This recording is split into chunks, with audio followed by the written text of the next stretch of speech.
misericordia, no nada más que les cumplieran así por cumplir. ¿Recuerdan a los fariseos del tiempo de Jesús? ¿Verdad? ¿Recuerdan su actitud que tenían hacia la gente? Pues vamos a ver cómo reaccionaron y criticaron a Jesús muy severamente. Mateo 9, invito a que me acompañen. Mateo 9, 10 al 13.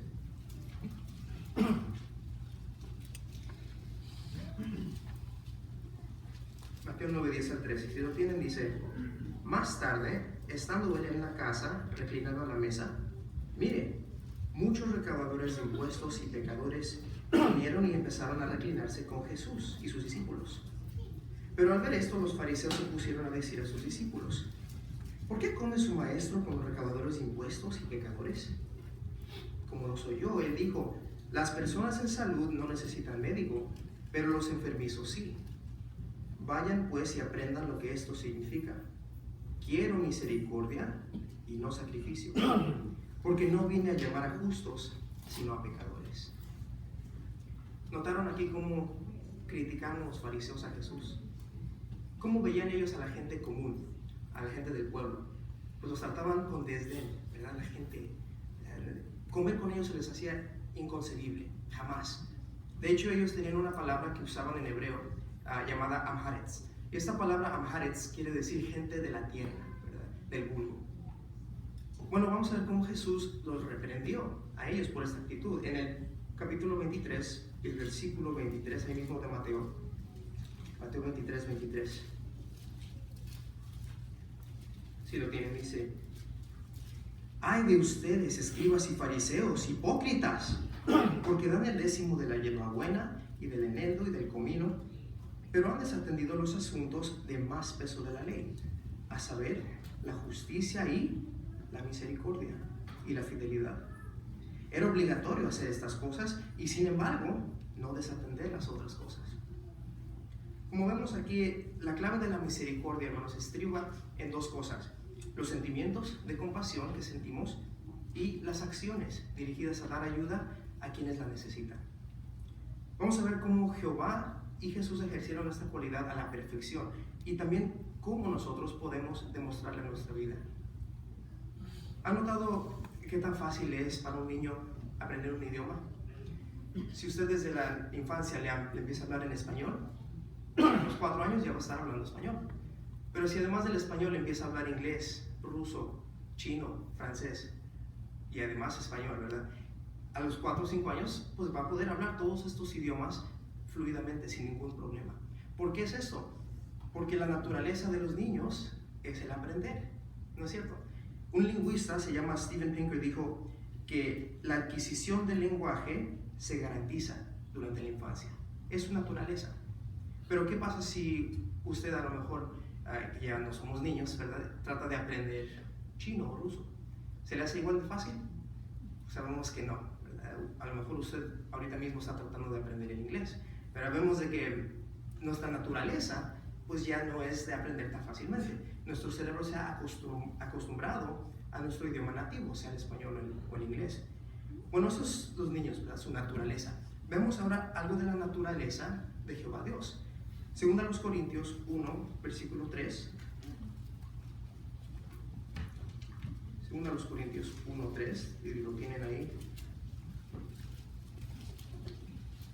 Dice: bendito sea el Dios y Padre de nuestro Señor Jesucristo, el Padre de tiernas misericordias, y el Dios de todo consuelo. Aquí está hablando de la naturaleza de Dios.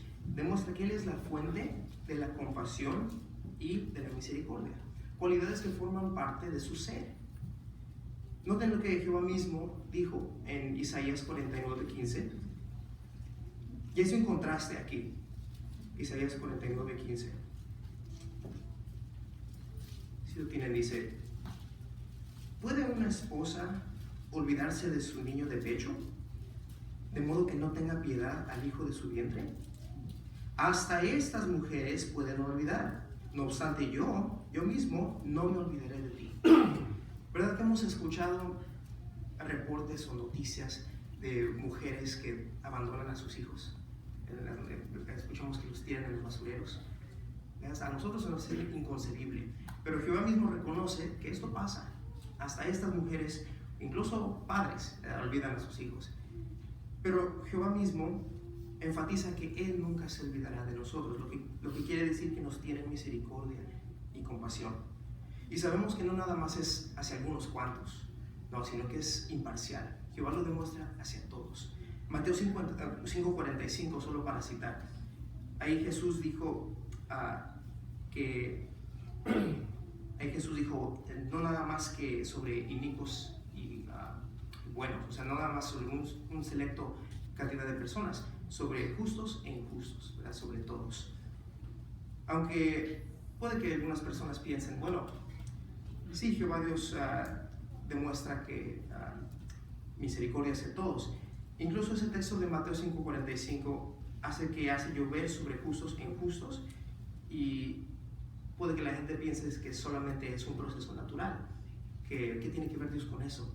De que pues evapora el agua y cae otra vez. La tierra pues gira alrededor de su eje, así que sale el sol y cae sobre todos. Bueno, hay que recordar que Jehová mismo controla estos procesos naturales.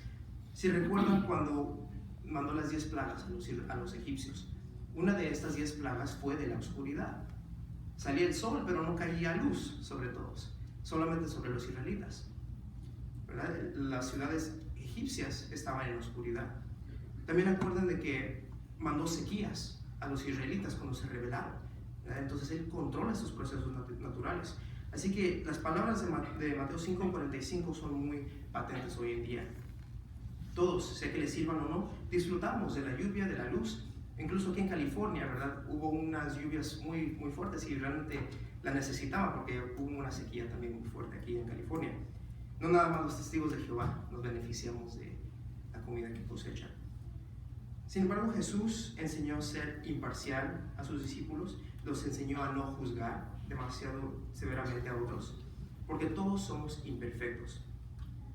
Y esto lo vemos muy frecuentemente si estamos manejando, ¿verdad? Alguien está atrás de nosotros, se pone verde la luz, ¿y qué pasa? No avanzamos inmediatamente y ya está toque el claxon. Somos impacientes, ¿verdad? Es forma de nuestra naturaleza imperfecta. Sin embargo, Jehová demuestra el ejemplo perfecto de la paciencia y la misericordia. Por ejemplo, ¿cuántas veces, o qué hizo Jehová cuando estaban los israelitas como esclavos en Egipto? Los liberó. ¿Qué hizo cuando estaban en el desierto y le pedían agua? Les dio agua. ¿Qué hizo Jehová cuando pedían carne en vez de maná? Pues les dio carne, mandó codornices, ¿no es cierto? Vemos cómo lo dice Salmo 78, 40 y 41.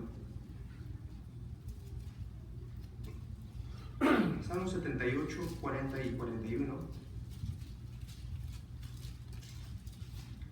Aquí vemos cuánta consideración Jehová les tuvo a los israelitas. Dice ahí: cuán a menudo se rebelaban contra él en el desierto. Lo hacían sentirse herido en el desierto árido. Y vez tras vez ponían a Dios a prueba y causaban dolor aún al Santo de Israel. Los israelitas causaban dolor frecuentemente a Jehová. Sin embargo, mire cómo Jehová los trataba, 38 y 39, ahí mismo. Pero Él era misericordioso, cubría el error y no arruinaba. Y muchas veces hizo que su cólera se volviera atrás y no despertaba toda su furia. ¿Cuánta paciencia les tuvo? ¿Verdad? En muchas ocasiones sintió compasión por ellos, aunque los problemas que estaban eran realmente su culpa, pero Jehová los escuchaba. ¿Quiere decir esto que Jehová no le importara? ¿No le importaba que le desobedecieran o que no seguían sus leyes?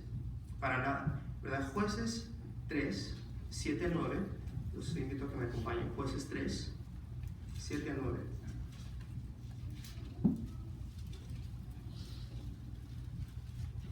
Si lo tienen ahí mismo, dice: de modo que los hijos de Israel hicieron lo que era malo a los ojos de Jehová, y fueron olvidándose de Jehová su Dios, y se pusieron a servir a los Baales y a los postes sagrados.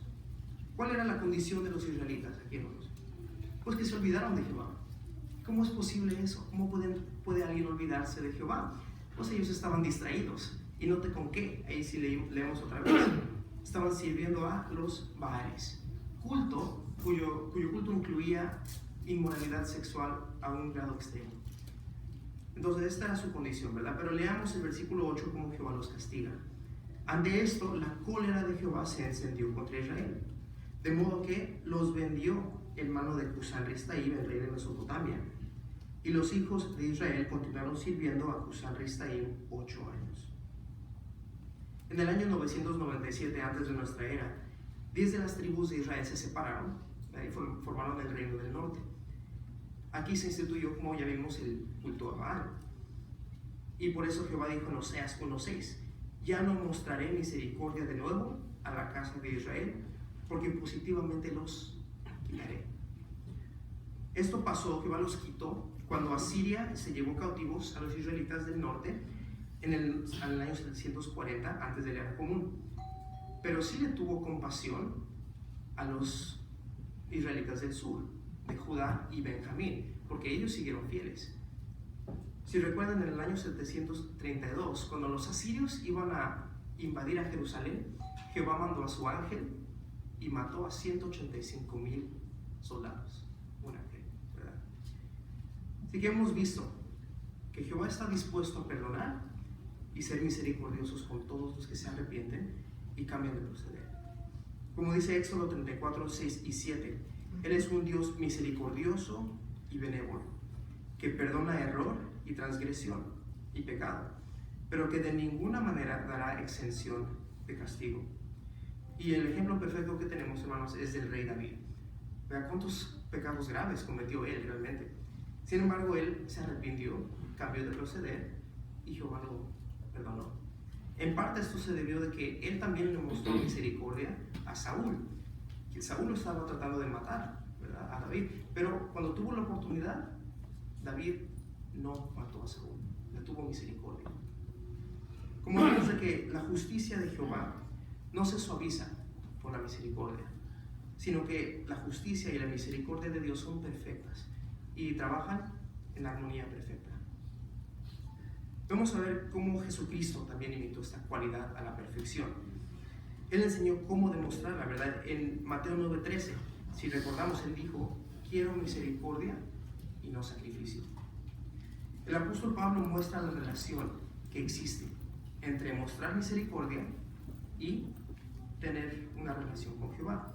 Cuando él dijo en su carta a los Efesios, solo citando, háganse bondadosos unos con otros, tiernamente compasivos, y perdónense liberalmente unos a otros. Por lo tanto, háganse imitadores de Dios, como hijos amados, y sigan andando en amor. Para mantener nuestra amistad con Dios viva, es esencial que demostremos tal misericordia. Pero nuestros motivos para demostrarla deben ser sinceros, ¿verdad?, del corazón. No debe ser para la admiración de otros. No debemos querer que otros vean nuestros actos de bondad hacia otros. Jesús llamó esto tocar trompeta, ¿verdad? Vamos a leerlo, Mateo 6, 1 y 2. Mateo 6, versículo 1 y 2, dice, si lo tienen, cuídense mucho para que no practiquen su justicia delante de los hombres, a fin de ser observados por ellos. De otra manera, no tendrán galardón ante su Padre que está en los cielos. Por eso, cuando andes haciendo dádivas de misericordia, no toques trompeta delante de ti, así como hacen los hipócritas en las sinagogas y en las calles, para que los hombres los glorifiquen. Les digo en verdad, ellos ya disfrutan de su galardón completo. De nuevo, ¿qué tipo de personas quieren que se les reconozca por sus actos de bondad? Ahí Jesús lo dice, los hipócritas, ¿verdad? Vamos a ver cómo Jesús mismo, él puso el ejemplo de esto. Marcos 1:44. Eso es cuando Jesús está haciendo un milagro, ¿verdad? Cura a un leproso. Y vamos a ver qué es lo que le dice. Marcos 1:44. Mira que no digas nada a nadie, mas ve, muéstrate al sacerdote y ofrece a favor tu limpieza las cosas que Moisés prescribió para testimonio a ellos. ¿Notaron? No le digas a nadie.